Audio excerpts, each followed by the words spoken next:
Boa noite, irmãos. Graça e paz. Os irmãos estão bem? Foi boa semana? Tranquilo? Então tá bom. Deus está dando vitória. Precisa, né? Bastante luta. Mas Deus é bom, amém?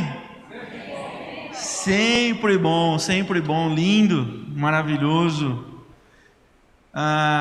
Gostaria de tratar um assunto com os irmãos, com a permissão de Deus. Você pode abrir sua Bíblia comigo em Êxodo capítulo 5.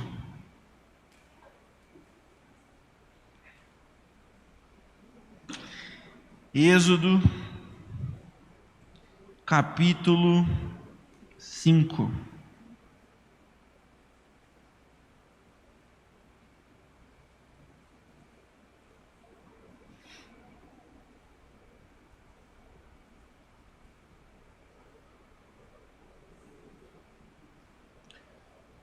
Olha, desculpa, Êxodo 19, versículo 5. Né? Tá longe.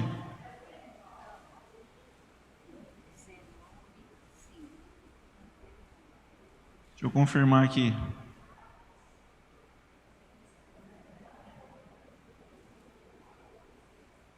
Eu deixei a referência marcada no aplicativo, sumiu.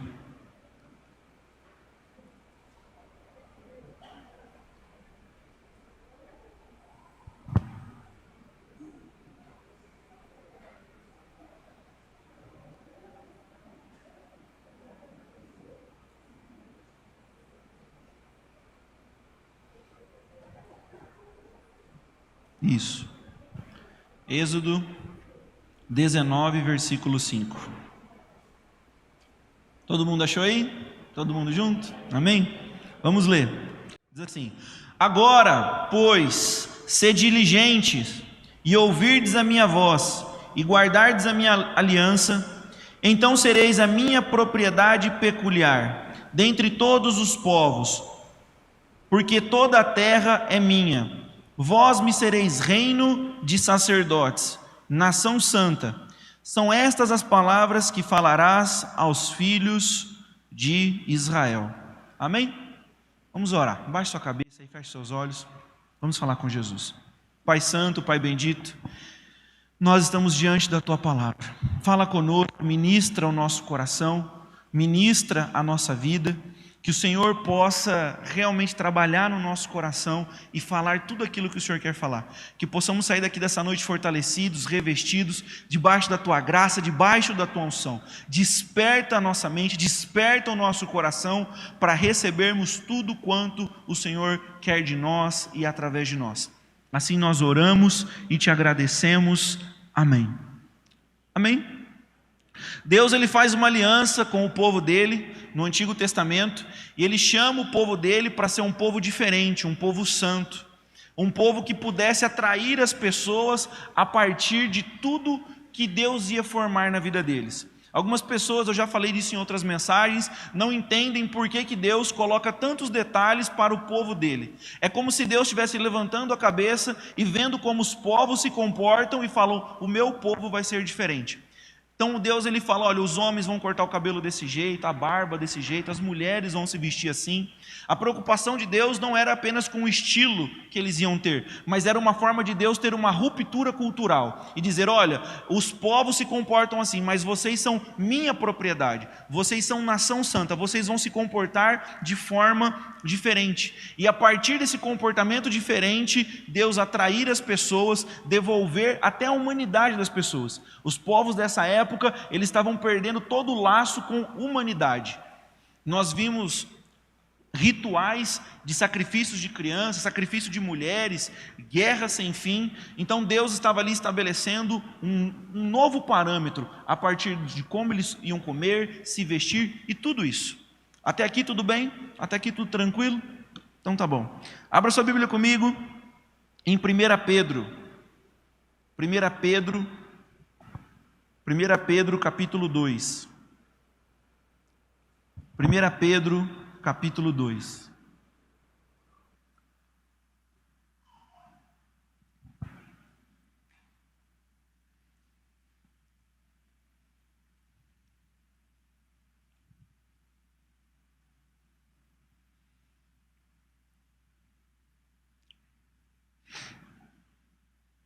1 Pedro capítulo 2, versículo 9.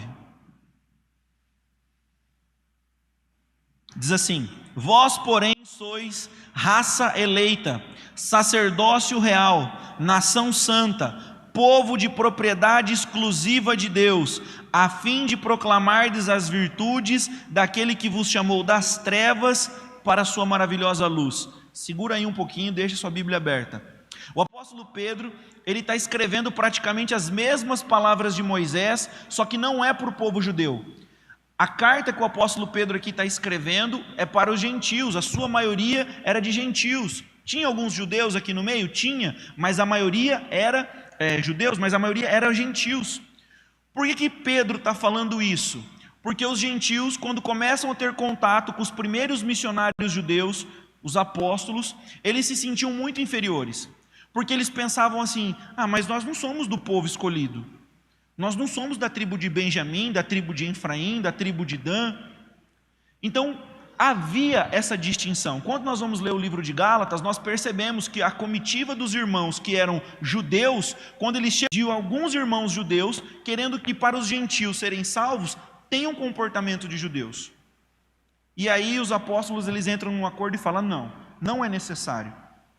O apóstolo Pedro aqui, ele está levantando a bola dos gentios, e ele está incluindo a igreja e esses irmãos nas mesmas promessas. E ele está dizendo o seguinte: olha, vocês são raça eleita, vocês são sacerdócio real, nação santa, povo de propriedade exclusiva de Deus, a fim de proclamardes as virtudes daquele que vos chamou das trevas para a sua maravilhosa luz. A maravilhosa luz é Jesus. Amém? Olha o versículo 10. Vós, ainda ele confirma, vós, sim, que antes não eram povo, mas agora sois povo de Deus, que não tinham alcançado ainda a misericórdia, mas agora alcançastes a misericórdia. Então ele estava incluindo essas pessoas, esses gentios, como nação santa, mas não apenas agora nação santa. Ele eleva o patamar, ele fala sacerdócio real. Fala comigo, sacerdócio real. Você sabia que todo mundo acha que todo brasileiro sabe jogar bola? Todo mundo acha que brasileiro homem sabe jogar bola. Os irmãos da igreja também, eles acham também que sabe jogar bola. Se reúne, chuta a canela de todo mundo, não joga nada, só dá trabalho. Mas existe essa concepção. É que nem mulher brasileira chega lá fora e eles falam: você é brasileira? Sim. Fala samba, como se todas as brasileiras soubessem sambar, ou tivessem a obrigação de saber sambar. Não é? Não é assim. Não é assim. Por que eu estou falando isso? Porque dentro do povo de Israel, vamos pensar, os judeus olhavam para os gentios assim, de cima para baixo. Mas quando estava dentro da nação deles, eles se olhavam, eles se percebiam inferiores a quem? Aos sacerdotes. Os sacerdotes eram a elite do povo. Eles olhavam para os sacerdotes assim, porque o sacerdote estava lá em cima e eles só eram o povo. Eles eram sacerdotes que cuidavam das coisas de Deus e o povo. A reforma protestante acabou com isso. Ela devolveu às pessoas o entendimento que todo mundo trabalha para a glória de Deus. Perguntaram a um dos reformadores e disseram assim: olha, eu queria muito servir a Deus, mas eu sou apenas um sapateiro, eu queria ser um pastor. E o reformador falou: você não precisa ser pastor para servir a Deus. Você quer servir a Deus? Faça o melhor sapato que você puder e venda a um preço justo, e você estará glorificando o nome de Deus. Quem está entendendo até aqui? Então, o apóstolo Pedro, ele não apega agora, apenas inclui essa pessoa à nação santa, ao povo escolhido, mas diz que eles são sacerdócio real. Sacerdócio real. Então esses irmãos aqui se sentiram muito valorizados, e eles começaram a perceber a sua nova identidade em Cristo. E é assim que também nós precisamos entender a nossa identidade em Cristo. Nós somos um sacerdócio real. Eu não estou querendo dizer com isso que o cristianismo tem sacerdote. O nosso único sacerdote é Jesus. Mas nós, de alguma forma, exercemos um sacerdócio no sentido de serviço, no sentido de ministério, de trabalho. Por que eu estou dizendo isso? Porque o sacerdote no Velho Testamento, ele tinha outras funções. Quais eram as funções do sacerdote? A primeira função do sacerdote era oferecer sacrifício. era pegar lá o cabritinho, a vaquinha, né? E oferecer um sacrifício. Nós oferecemos sacrifício? Não, nós já temos um sacrifício perpétuo e único que foi oferecido por Jesus. E é suficiente. E era muito interessante. Como que esse sacrifício era feito? Esse sacrifício era feito assim, ó. Chegava o ofertante, dava o cabritinho na mão do sacerdote, o sacerdote falava, fica aí. Aí ele pegava o cabritinho, ele vinha aqui, ele sacrificava e oferecia para Deus. Ele era o mediador, ele era aquele que fazia a ponte entre o ofertante e Deus. Deus, ele estabelece um ministério sacerdotal lá com Moisés com essa finalidade. Era um ministério que ia ajudar a dar manutenção na aliança que Deus estava fazendo. Toda vez que a aliança sofresse algum tipo de avaria ou algum tipo de rasura, algum tipo de problema, o sacerdote ele ia fazer essa intermediação entre o ofertante e Deus. É diferente do ministério do profeta. O profeta não está trabalhando a favor do povo para Deus, mas é a favor de Deus para o povo. O sacerdote, o profeta é aquele que ouve a voz de Deus e profetiza e orienta o povo. E o sacerdote pega a demanda do povo e leva para Deus. Os dois trabalham em sentidos opostos, com a mesma finalidade: união, reconciliação. Todo mundo está aqui comigo ainda? Então vamos continuar. Quais eram as outras funções do sacerdote? Eles queimavam incenso. Eles entravam no tabernáculo e eles ofereciam incensos a Deus, que é símbolo da adoração. Outra coisa que os sacerdotes faziam, eles abasteciam os candelabros, os reservatórios com óleo, para que o fogo nunca se apagasse, para que o fogo nunca cessasse. Essa era uma das funções do sacerdote. Ele tinha que entrar lá no santo lugar e colocar óleo de manhã, aí o óleo ia queimando e acabando, voltava lá à tarde e colocava mais óleo. E com isso, a luz nunca se apagava. Quem está começando a entender o que eu estou querendo dizer? Os sacerdotes também, eles eram guardiões da palavra. Os 10 mandamentos ficavam guardados dentro do tabernáculo. E eles tinham que pegar os escritos de Moisés periodicamente e ler para o povo. Quando nós lemos Êxodo, Deuteronômio, isso é falado. Quando vocês tiverem as reuniões solenes, vocês vão ler tudo que o povo passou e tudo que Deus fez, para que eles se lembrem quem é Deus, as novas gerações. O sacerdote, ele vivia única e exclusivamente para o sacerdócio. O menino que nascia na tribo sacerdotal, na família sacerdotal, ele era criado para aquilo. Ele, dos 20 aos 50 anos mais ou menos, ele trabalhava no tabernáculo. E depois disso, pastor, ou antes disso? Bom, antes disso, ele passava a infância e a adolescência aprendendo a ser um sacerdote. E quando ele se aposentava, ele virava professor dos alunos para formar mais sacerdotes. Ou seja, ou ele estava trabalhando como sacerdote, ou ele estava aprendendo a ser um sacerdote, ou ele estava formando novos sacerdotes. O sacerdote vivia só para isso. Os trabalhos dos sacerdotes nunca cessavam. A Bíblia fala que eles se dividiam em turnos, porque os sacrifícios eram feitos diariamente. Os olhos eram abastecidos diariamente. A Bíblia fala que quando o povo entra ali na terra prometida, era mais de 1 milhão de pessoas, tranquilamente. Já pensou quantos sacerdotes não eram necessários para oferecer essa quantidade de sacrifícios? Então os turnos nunca terminavam. As pessoas sempre estavam ali dando manutenção no tabernáculo. O sacerdote, ele ministrava em 2 altares. Fala comigo, 2 altares. O primeiro altar no tabernáculo, o átrio era como se fosse o quintal. Ficava um altar e eles matavam os animaizinhos, colocavam ali em cima, jogava gordura do animal em cima e faziam um churrasco, tacava fogo. E era como se fosse o quintal, era aberto. Então aquela fumaça subia.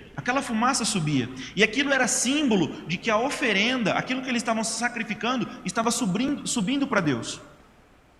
É por isso que quando a Bíblia fala que Deus ele recebe o sacrifício de Jesus, a cortina do templo, ela não se rasga de baixo para cima, mas ela faz o sentido inverso do Antigo Testamento, ela se rasga do alto para baixo, porque a oferta era como se ela estivesse sendo oferecida de cima para baixo, de Deus ao nosso favor, e não era mais um sacerdote humano pegando um cabritinho e oferecendo daqui da terra para Deus que estava lá em cima.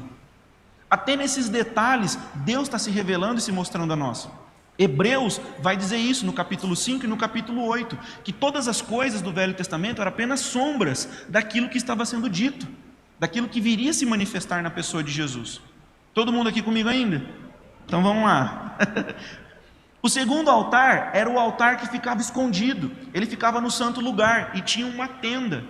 Então ele ia lá, pegava um incenso e oferecia um incenso. E aquela fumaça não subia. Aquela fumaça ela batia no teto e enchia todo aquele cômodo. Esse era o símbolo de adoração. E era interessante porque o sacerdote ficava lá um tempo. Eu não sei se você já ficou num lugar que está tendo churrasco. E a fumaça fica tudo ali em volta. Arde o olho, é assim ou não é? Você sai com um cheiro de defumado, não é bom. Esse tipo de fumaça ficava do lado de fora e subia, tudo bem. A fumaça do lado de dentro era de um incenso muito cheiroso, não ardia os olhos, não irritava o nariz. E aquela fumaça enchia todo aquele local. E o sacerdote permanecia ali por algum tempo. Isso fala da adoração e da intimidade. Quando o sacerdote abria a cortina, saía fumaça da roupa dele, ele ficava exalando aquele cheiro. Era como se ele saísse contaminado da presença de Deus para fora.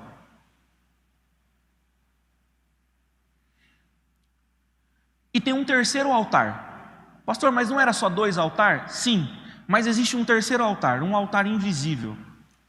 O sacerdote, para ele poder oferecer nesses 2 altares, ele tinha que ter uma vida correta.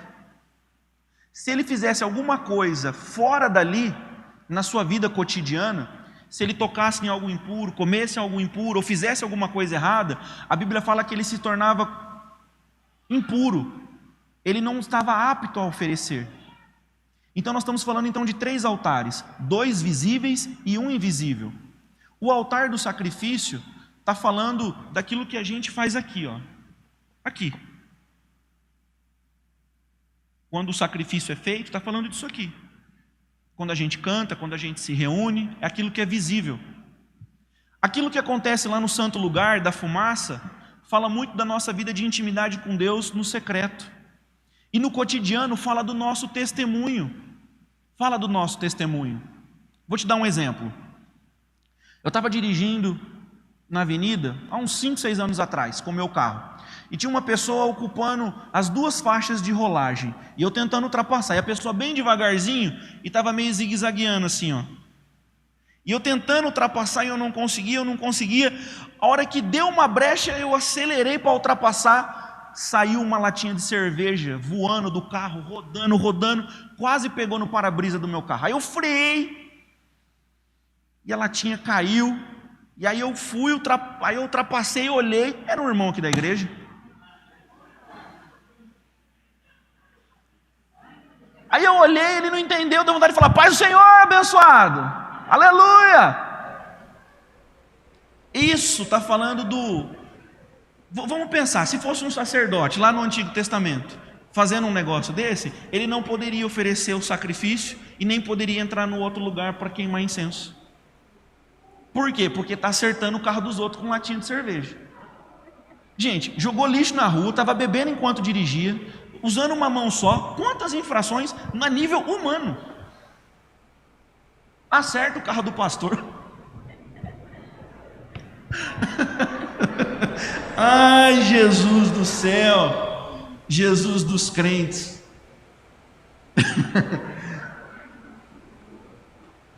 O sacerdote, ele tem uma interação muito grande com o altar. Ele está muito ligado com o altar. Pastor, o que é altar? Se for de uma forma simples, é apenas uma elevação. Você pode fazer de terra, pode fazer de tijolo. Mas o que acontece de fato no altar? Altar, gente, é lugar de concerto. O altar é um lugar de concerto. Altar é um lugar de arrependimento. Altar é um lugar de aliança. É por isso que os noivos vêm aqui perante o altar do Senhor para fazer uma aliança, um pacto, um propósito. O altar é um lugar de sacrifício. O altar é um lugar de compromisso.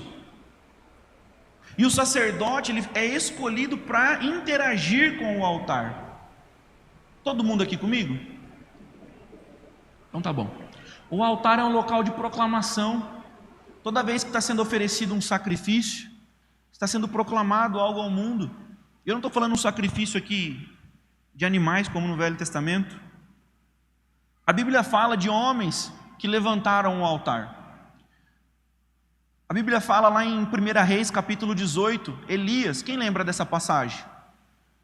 O povo de Israel todo contaminado, servindo a outros deuses, e o profeta Elias então faz um desafio. Ele fala: olha, vamos invocar o nome do Senhor, e vocês vão invocar o nome do seu Deus. O Deus que responder com fogo, esse é o Deus verdadeiro. E os profetas de Baal falam: olha, essa proposta é boa.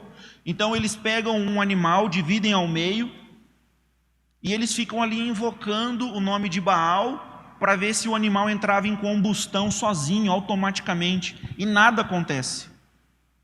Então a Bíblia fala que Elias, ele restaura o altar do Senhor, e pega 12 pedras, uma para cada tribo de Israel, simbolizando cada tribo. Pergunta: por que o profeta Elias teve que restaurar o altar? O altar não estava em funcionamento. O fato daquele altar estar abandonado e precisar de restauração mostra que eles não estavam zelando pelo ministério. O ministério sacerdotal, lembra que eu falei, é o ministério que dá manutenção na aliança. É por isso que o povo estava totalmente prostituído e entregue à idolatria. Então ele restaura o altar, ele coloca uma das metades, encurtando bem a passagem, ele invoca e cai o fogo do céu e aquilo entra em combustão. O profeta Elias levanta um altar. Outro homem que nós vemos levantando um altar é Moisés. Moisés ele entra numa peleja, numa luta muito grande, e quando a luta acaba, a Bíblia fala que ele levanta um altar e fala que aquele lugar é o quê? Jeová Nissi, o Senhor é minha bandeira. Para a gente às vezes não faz muito sentido, mas para pensar. Antigamente eles não tinham WhatsApp. Você já foi para a praia? Você olha assim, ó, aquele mundaréu de gente, e nem tem tanta gente, é 30 mil pessoas, 40 mil pessoas, é muita gente? Não é, mas você olha assim, não acaba. Você imagina Moisés com 2, 3 milhões de pessoas no deserto, como que eles se comunicavam à distância? Com bandeiras. Eles levantavam bandeiras, cada um na sua repartição, para se comunicar, avança, não avança, o pessoal da flecha, o pessoal do arco. Moisés ele faz algo diferente, para informar a todo mundo que Israel tinha vencido. Ele não pega uma bandeira e levanta uma bandeira de vitória, um estandarte de vitória. Ele levanta um altar e faz um sacrifício. Quando a fumaça começa a subir de adoração a Deus, todo o povo entra em júbilo, porque até quem estava distante percebeu: chegou vitória sobre nós. Vitória veio sobre nós. Então ele fala: Jeová Nissi, o Senhor é minha bandeira, Ele é meu sinal de vitória. Eu não preciso levantar um estandarte, a própria fumaça desse altar é o símbolo da nossa vitória. Quem está entendendo? O último homem que levantou um altar, que eu vou citar, Noé. Noé, quando ele sai da arca, depois de passar um tempo ali de cruzeiro, passeando com os bichos, a primeira coisa que ele desce, ele faz é levantar um. E é interessante porque ele desceu Noé da arca, levantou um altar. Altar é lugar de agradecimento. Ele falou: olha, depois dessa luta, já pensou você ficar trancado com família, sei lá quantos bichos, 150 dias, saiu beijando a terra, levantou um altar, agradeceu a Deus, não morreu lá dentro. Ele levantou um altar. Ele levantou um altar. Aleluia. Quando nós vamos ler a história dos reis, quem já leu aqui a história dos reis na Bíblia? 1 Reis, 2 Reis, 1 Crônica, 2 Crônicas.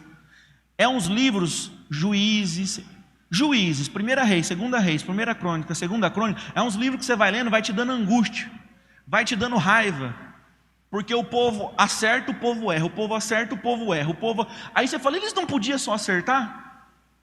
Eles não podiam só acertar? Parece até comigo e com você. Os reis, a história deles começa assim, ó.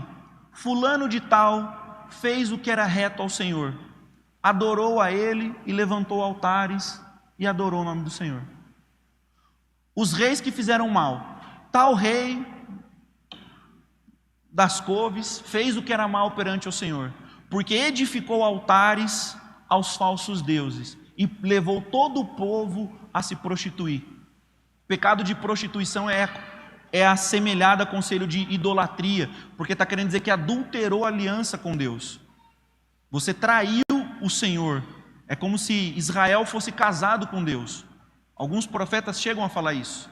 Falou, olha, você adulterou a nossa aliança. Eu era o seu marido, você era minha esposa e você saiu com outros deuses. Algo pesado. Algo forte. Quem está entendendo até aqui? Amém? Então, tá bom. Então os melhores e os piores reis de Israel eram julgados basicamente por isso. Se faziam o que era reto perante o Senhor e se mantinham o verdadeiro altar de adoração. Os que iam mal não faziam o que era reto e levantavam altares a outros deuses. Sabe o que isso está querendo nos dizer? Não tem como a gente manter um altar de adoração a Deus e manter um altar a deuses estranhos na nossa vida. Não tem como manter altares estranhos na nossa vida. Deus ele não permite que a gente tenha 2 altares na nossa vida. A gente tem que escolher em qual altar nós vamos levantar um tributo de adoração a Deus. É no altar do único e verdadeiro Deus ou no altar do Deus falso? Eu falei tudo isso aqui até esse momento só para ler esse texto aqui para os irmãos, para que pudesse fazer sentido. O tema da mensagem dessa noite é defendendo o altar. Abra sua Bíblia comigo em 2 Crônicas, capítulo 26. 2 Crônicas, capítulo 26.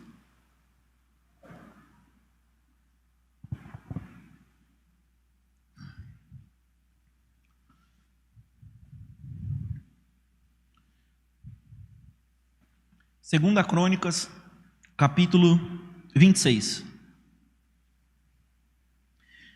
A partir do verso 1. Segunda Crônicas, capítulo 26. A partir do verso 1.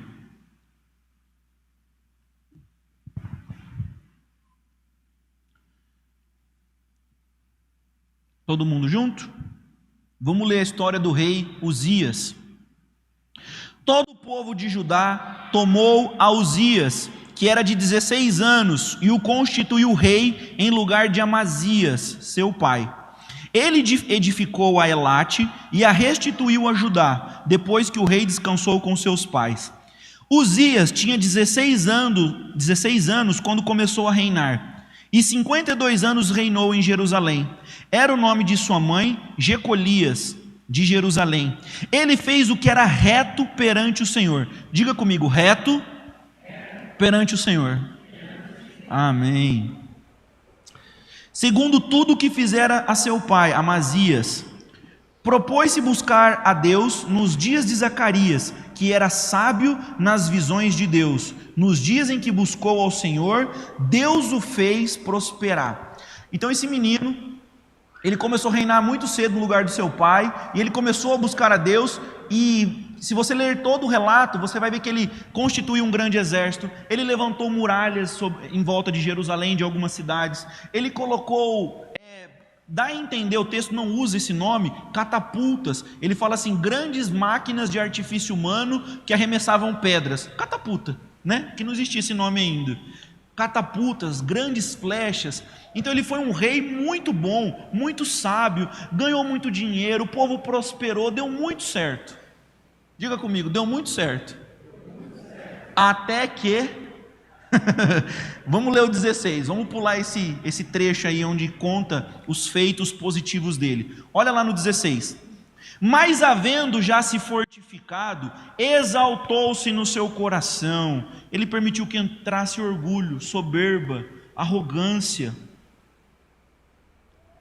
para sua própria ruína e cometeu transgressões contra o Senhor seu Deus, porque entrou no templo do Senhor para queimar incenso no altar. Porém o sacerdote Azarias entrou após ele com 80 sacerdotes do Senhor, homens da maior firmeza, e resistiram ao rei Uzias e lhe disseram: ai de ti, Uzias, não compete a você queimar incenso perante o Senhor, mas aos sacerdotes, filhos de Arão, que são consagrados para esse serviço.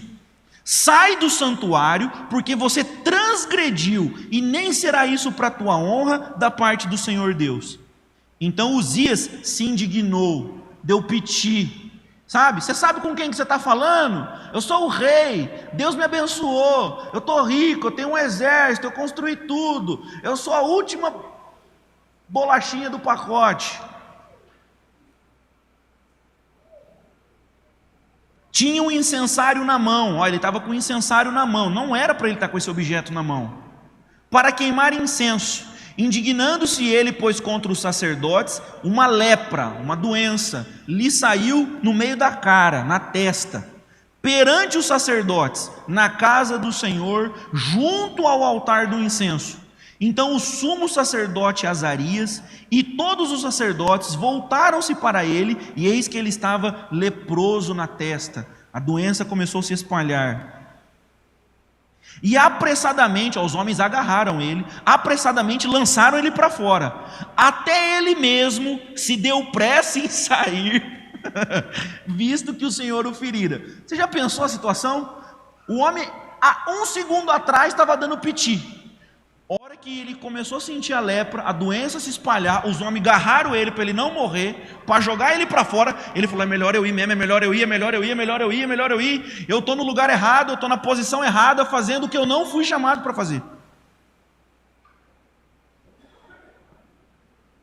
Assim ficou leproso o rei Uzias até o dia da sua morte, e morou por ser leproso numa casa separada, porque foi excluído da casa do Senhor. E Jotão, seu filho, tinha seu encargo a casa do rei, julgando todo o povo da terra. Amém? Quando o apóstolo Pedro, ele chama os irmãos, e ele fala: olha, eu sei que às vezes vocês se sentem inferiores por não pertencer à nação de Israel. Ele levantou a bola dos irmãos, ele disse: olha, vocês não têm nada de inferiores, porque o sacrifício de Jesus é suficiente para estender as promessas de Deus sobre nós. E não apenas isso, vocês são sacerdotes. Na sequência, ele começa a tratar alguns assuntos de várias naturezas, e você percebe que ele está colocando responsabilidades, como se o povo de Deus de fato fosse sacerdotes. E nós precisamos incorporar isso. Nós precisamos trazer para nós essa responsabilidade de defender o altar. E quando eu falo de defender o altar, não é essa elevação que está aqui na frente da Igreja Batista. É defender aquilo que nós fazemos no altar. O sacerdote, ele defendia o quê? O sacrifício. Nós temos ainda que levantar a bandeira do sacrifício de Jesus e dizer que existe poder para perdoar e sarar pecados. Nós temos que levantar a bandeira como Moisés fez e dizer que sim, Jesus triunfou. Nós não podemos nos render. O mundo está querendo intimidar a igreja e nós temos que defender esse altar. Quem está entendendo o que eu estou falando? Nós ficamos em pandemia, muita gente ficou parado, mas se você está em casa, é a hora de voltar. Nós temos um serviço a fazer. Nós temos que defender esse altar. Nós temos que defender isso aqui com unhas e dentes, porque Deus nos estabeleceu para esse mistério. Se nós não defendermos isso aqui, não é o ímpio que vai vir. Eu ouvi muito nesse tempo de pandemia as pessoas dizerem o seguinte: não, cada crente numa igreja, cada casa uma igreja. Gente, a gente tem muitas igrejas denominacionais a fim jurídico, para poder ter um CNPJ, um alvará e conseguir funcionar. Mas a Bíblia fala que só existe uma igreja. Não é cada casa é uma igreja, nós somos apenas uma igreja, até com as igrejas que têm nome diferente da nossa igreja. Somos um com a Quadrangular, somos um com a Sara Nossa Terra, somos um com a Assembleia, somos um com a Presbiteriana, somos um com a Metodista, é uma igreja. Se o sacerdote ficar em casa, quem que vai apresentar a Jesus? Quem serão os guardiões da palavra? Quem serão aqueles que manterão os incensos cheios de óleo para que o fogo não se apague? Quem que serão aqueles que continuarão levantando a bandeira de Jesus Cristo e anunciando aquilo que Ele fez por nós? Nós precisamos sair da posição de ofertantes. O que é isso, pastor? O sacerdote, ele ficava parado, o ofertante vinha, apresentava o problema. Eu pequei, deu tudo errado. Toma meu carneirinho, vai lá e fala a Deus por mim.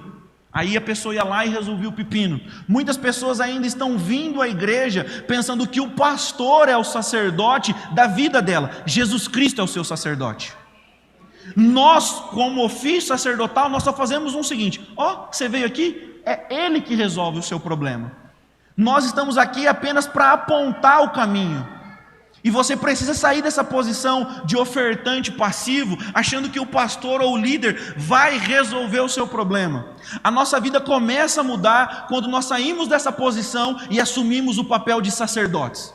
Deus me levantou como um sacerdócio real. Eu estou aqui para fazer algo por Jesus. Eu estou aqui para oferecer dons, sacrifícios, o meu tempo, e é de dia e de noite, e não vai parar. Não vai parar. Eu vejo muitas pessoas às vezes questionando: mas você vai na igreja? Você não precisa responder. Vou, mas no seu coração você tem que ter uma resposta e dizer assim: eu estou indo lá defender o altar.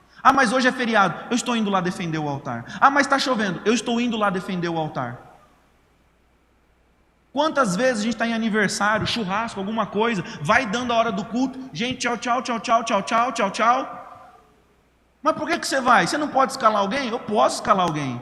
Mas eu não quero escalar alguém. Eu escalo alguém só se não tem como. Se tem como eu estar aqui, é aqui que eu quero estar. Porque quando Jesus voltar, eu quero que Ele me encontre fazendo aquilo que Ele me chamou para fazer. Nós não podemos mais ficar terceirizando a nossa responsabilidade. O pastor ora por mim, a líder da intercessão ora por mim. Lembra dos 3 altares? Gente, é 3 altares. Eu não vou oferecer mais o sacrifício, porque o sacrifício já foi oferecido. Mas quando uma pessoa chega, eu tenho que falar: olha, Jesus morreu por você e o sacrifício está feito, tem sangue disponível para perdoar o seu pecado. Segundo altar é o altar da adoração, e isso não é transferível. Você entra e você adora. Eu não adoro por você. Você já pensou? Você vai lá na igreja, adora por mim lá. Não tem como. Não tem como. Quando você vem adorar a Deus, a sua vida é impactada. Você sai daqui exalando incenso, um incenso espiritual. Pessoas que adoram a Deus são marcadas por Deus. E o último, o testemunho. O testemunho na vida cotidiana. Não é ficar jogando latinha de cerveja para fora do carro. O seu testemunho cotidiano. Se você estivesse na sua casa, você estaria ouvindo isso aqui? Mas eu ouço pela internet. Fala a verdade, ouve pela internet? Gente, eu sou pastor, às vezes eu tento assistir culto pela internet. Não dá. Você levanta e criança chora, e cachorro late, e bate a gente na... Não é a mesma coisa. Você assiste o culto de pijama, misericórdia. Sem camisa, não é? Deitado. Pastor Marco aqui esgoelando: vamos orar, irmão, vamos orar. Você assim na sua casa: amém, aleluia. Não, mas de novo esse louvor, ainda fica comentando o culto. Gente, não é a mesma coisa. Presta atenção, não existe culto online. Põe isso no seu coração, não existe culto online. A transmissão do culto é online. O culto é um serviço que a gente faz aqui, não é à distância. O negócio é aqui. O bicho pega é aqui. Quem está entendendo? Gente, quando chegar os visitantes, quando chegar as pessoas, tem visitantes aqui essa noite, tem que chegar aqui, tem que ver esse lugar, o quê? Funcionando. Eu acho muito interessante, às vezes eu passo aqui pela igreja durante o dia, trazer alguma coisa, pegar alguma coisa, eu vejo os diáconos, todos trabalham, todos têm carteira assinada ou não, é autônomo, e é interessante porque eu estou passando aqui pela igreja, aí tem um irmão subindo escada guardando copo, aí tem o outro levando água, aí tem um outro que varre, aí tem outro que traz cadeira, aí tem outro... Eles estão trabalhando no cotidiano, mas eles estão passando por aqui, tentando deixar alguma coisa funcionando para a noite. Chega aqui, tem cabo que está passado, tem cortina que está funcionando, o som que deu problema estão aqui de tarde regulando. A gente tem que parar com esse pensamento do self-service, do ofertante. Cheguei na igreja, ventilador queimou, ninguém viu isso aqui ainda. Tem irmão que faz isso. Nossa, está precisando, você viu que tem uma teia de aranha ali? Ó, Deus mostrou para você, é você que vai tirar. Você é o sacerdote. Gente, quando o apóstolo Pedro está falando, vocês são sacerdócio, nação santa, povo escolhido, é o povo que vai comprar a briga da evangelização e manter tudo funcionando, tudo limpo e tudo em ordem. Você viu alguma coisa que não está funcionando? Apresenta um projeto, apresenta uma ideia, conversa com o pastor, fala, olha, isso aqui não está legal, isso aqui pode melhorar, o que nós podemos fazer? Não apenas taque pedra. Quem está entendendo? Gente que aponta problema tem bastante, a gente precisa de gente que dê solução, gente que compra e que está aqui, e que fala, vamos fazer, vamos dar uma ideia, como que é? E partir para cima. Nós precisamos defender o altar. Quem está entendendo o que eu estou dizendo? Nós precisamos defender o altar, e não importa quem é que seja lá de fora. O rei era um homem que fazia coisas retas perante o Senhor, um dia falou bobagem, se comportou e deu bobeira. A gente tem que ficar atento. Tem muita gente, ainda mais que é ano de política, é muito simpatizante de igreja, mas tem que ficar atento. Começou a querer coisa esquisita no nosso meio, opa, estamos aqui para defender o altar. Nós vamos manter um altar de sacrifício, de adoração, de louvor, de pacto, de aliança, como é que tem que ser. Quem está entendendo o que eu estou falando aqui essa noite? Nós precisamos zelar por isso aqui. Nós não podemos deixar chegar que nem chegou na Europa. Grandes templos vazios, grandes templos que foram transformados em boate, em pubs. Eles pegam um grande espaço, passam um corredor no meio, faz um monte de sala, uma pizzaria, um barzinho. Eu fico imaginando os pregadores que pregaram os maiores sermões que esse mundo viu, há 200, 300 anos atrás, saber que a igreja dele hoje é um pub, e que pessoas vomitam porque estão embriagadas lá dentro. Nós temos que defender isso aqui. Nós temos que levantar uma bandeira. Você que está ouvindo, sai da sua casa. Culto pela internet é um quebra-galho, é uma muleta. Quando não é o último recurso, não é a primeira opção. Você está doente, você está de cama, você precisa evangelizar alguém, aconteceu algo de verdade ruim. Do resto, é aqui. É aqui. Todo mundo junto, orando uns pelos outros, olhando um para a cara do outro, olhando para o irmão, falei, aquele irmão pisou no meu calo semana passada, ai que raiva, ai, mas tem que ofertar, tem que liberar perdão. Você está na sua casa, você faz um pix, você nem vê. É assim ou não é? Aí Jesus ele fala, já pensou se Jesus estivesse escrevendo a Bíblia hoje? Se você lembrar que tem uma coisa com o seu irmão, não faça o pix.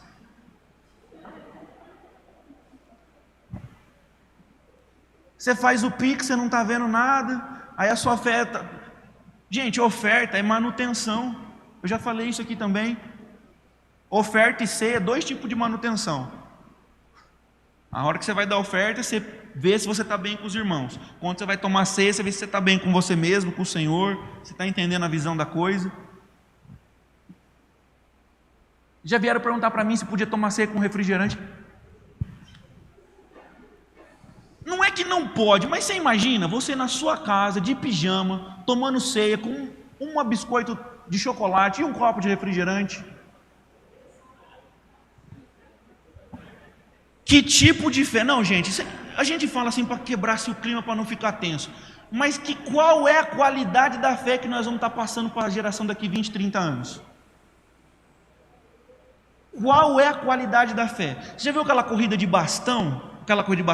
A pessoa corre o mais rápido que ela pode, ela passa para o próximo. Nós estamos numa corrida de bastão.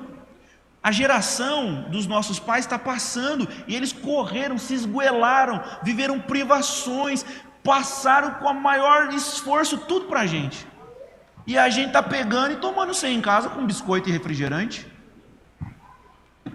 Não. Eu estou certo ou estou errado, gente? Me ajuda. Vamos defender o altar? Defender isso aqui. Defender. E eu não estou falando disso aqui, desse altar aqui de pedra, não. É defender uma posição perante a sociedade. Gente, eu vou dizer algo para você. É estratégico. Toda vez que o povo de Israel perdia uma guerra, a primeira coisa que eles faziam, sabe o que era? Destruir os altares. Era uma forma de minar a autoestima deles, a motivação, o ânimo, o brio, a esperança, a fé. Quando o mundo começar a vencer, a primeira coisa que eles vão querer destruir é o altar. Por conta dessa pandemia, nós percebemos muitos procuradores, juízes, promotores, pessoas que nós sabemos que não estavam só preocupadas com manter a saúde do povo, usaram de um pretexto que era legítimo para destilar o seu veneno que estava escondido. Porque até padre e pastor que estava sozinho dentro de igreja tomou voz de prisão. Aí depois que viram e foi filmado, não, foi um equívoco. Foi equívoco nada. Usaram de uma oportunidade para causar algum tipo de desconforto e perseguição. Então nós temos que manter isso aqui funcionando, amém? E não estou falando de luz, de energia não. A fé, firme, forte, consistente. Quem está entendendo? Isso aqui, gente, vai refletir na sua casa, vai refletir no seu casamento, isso aqui vai refletir na criação dos seus filhos. Você caminha com um propósito, Deus te honra, Deus te abençoa. Deus, Ele te abençoa. Eu tenho certeza disso. Vamos colocar em pé? Eu gostaria de orar com os irmãos.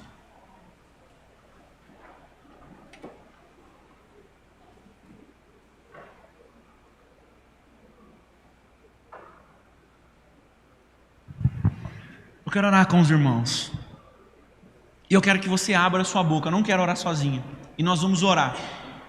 Eu quero que você ore por tudo que o Senhor colocar no seu coração. Ministério de dança, de louvor, de teatro, do som, o seminário, os diáconos, os pastores. Orar por todos os departamentos que o Senhor colocar no seu coração. Departamento infantil, departamento das mulheres, dos homens, dos jovens, da mídia. Começar a orar para que tudo volte ao pleno funcionamento. Está tudo meio capengando, porque, gente, o nosso recurso é humano. O sacerdote é humano, não é animal, né? Todos os departamentos estão caminhando, parece que estão no oxigênio. Você que está em casa, você precisa voltar para onde Deus te colocou, voltar na ativa. Você estava no ministério infantil, procura líder. Estava no ministério de louvor, procura o líder. A gente precisa retomar, e retomar com força total, porque o reino das trevas, o império das trevas não está brincando, e nós também não estamos, amém? Vamos orar. Senhor, ó Deus, Pai amado, nós te louvamos, Senhor. O Senhor nos constituiu como reino e sacerdote, sacerdócio real. Senhor, ó Deus, nós vamos defender isso aqui com unhas e dentes. Enquanto tiver fôlego, Senhor Deus, das nossas narinas, do nosso peito, nós estaremos aqui mantendo isso aqui funcionando. Ainda que com dificuldades pessoais, ainda que com lutas internas, ainda, ó Pai amado, que nada esteja cooperando, nós estaremos aqui, Senhor, ó Deus, porque o Senhor nos chamou das trevas para a sua maravilhosa luz. Nós não éramos nada, e o Senhor nos incluiu num povo eleito. O Senhor nos chamou. Nós não nascemos na família sacerdotal, mas o Senhor nos enxertou, o Senhor nos deu esse ministério, e nós não recusaremos, nós não devolveremos isso. Senhor, ó Deus, os nossos filhos, ó Pai amado, encontrarão um altar funcionando. Os meus filhos encontrarão um altar funcionando, um altar de adoração, um altar de sacrifício, um altar de aliança, de compromisso, de conserto. Os meus filhos verão